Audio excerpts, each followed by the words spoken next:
L'utilisation de l'environnement comme arme. Mesdames et messieurs, pour étayer mes propos et vous permettre de comprendre le fond de ce sujet, rien de tel qu'une histoire. Il s'agit d'une petite fille dénommée Amal. Amal a 13 ans, elle vit à Gaza, ce bout de territoire où s'entassent près de 2 millions de Palestiniens. En effet, d'après le rapport des Nations Unies, Livable Place, eh bien, ce bout de territoire n'a que 3% de l'eau qui est potable. Les 97% restants étant donc tellement salés qu'on oserait à peine l'utiliser en Europe pour en faire une lessive. Mesdames et messieurs, puisque vous l'aurez compris, la guerre entre le Hamas et l'État d'Israël a conduit à l'effondrement total du système d'approvisionnement dans la région.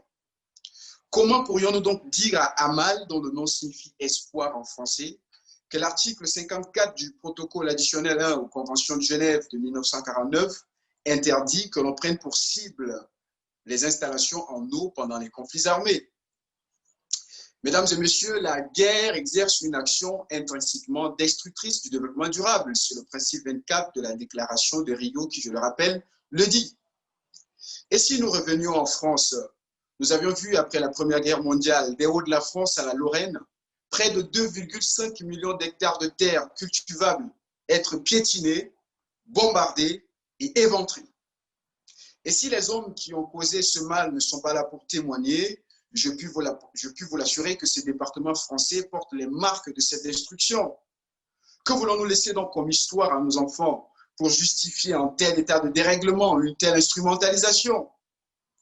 Il est donc important, et je le rappelle, pour les États de revenir au droit international humanitaire, d'avoir recours aux moyens pacifiques de règlement des différends tels qu'ils sont inscrits dans les textes auxquels ils ont souscrit, mais aussi les actions de la Croix-Rouge, du Croissant-Rouge et ces organismes internationaux restent indispensables dans l'humanisation de nos actions. Et tout simplement aussi les citoyens que nous sommes.